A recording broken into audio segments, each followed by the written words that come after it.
Good morning mga koys. May aayusin tayo na x-ray machine dito sa radiology department. Ang complaint nila ay dahan bumababa ang colorimeter ng x-ray. Kahit anong pindot ng mga switch button, tila ayaw pa rin mag-lock. Stuck up ang multifunction switch nito kaya kahit anong pindot ay walang pagbabago.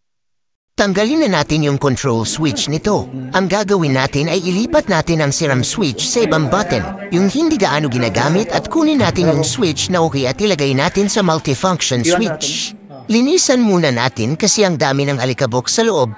Buti may dala palagi si Bong na paintbrush. At ito ang gagamitin namin para matanggal ang alikabok. At yun malinis na at wala ng alikabok. Umpisahan na natin ilipat ang switch. Wala kasi tayong ganitong switch. Bihira lang kasi itong ganitong itsura. Natanggal na namin ang screw sa panel board niya.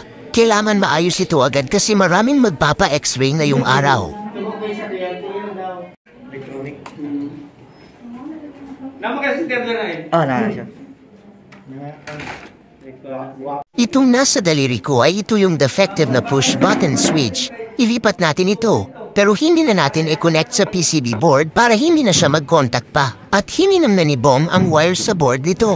History muna tayo kung ano ang X-ray. Sinong nakaimbento ng X-ray? Si Wilhelm Conrad Röntgen o Wilhelm Conrad Roentgen?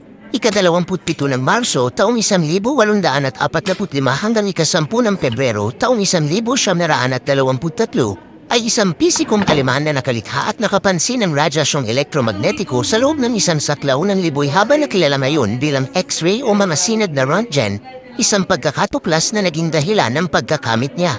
Yung siram switch na may wire ay hindi namin kinabit sa board.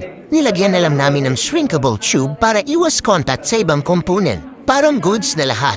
E-assemble na natin ito para malaman natin agad kung gagana ba yung ginawa natin na ipinagbabawal na teknik.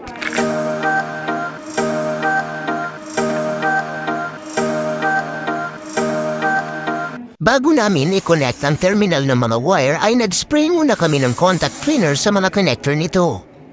Kunti na lang at masusubukan na natin. Kagwapo ron.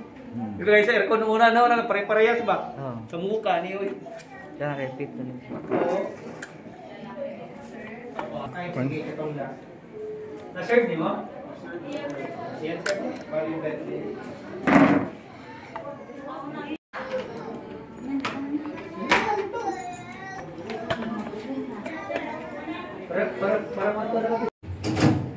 Ito daw. At yung goods na, nag-off na yung multifunction switch ng control panel niya.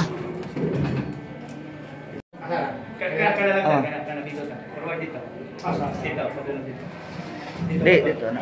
Side. Okay. Buya daw. Okay. Goods na, AA na, another satisfied client. Kois El Yuri TV. Follow, like and share.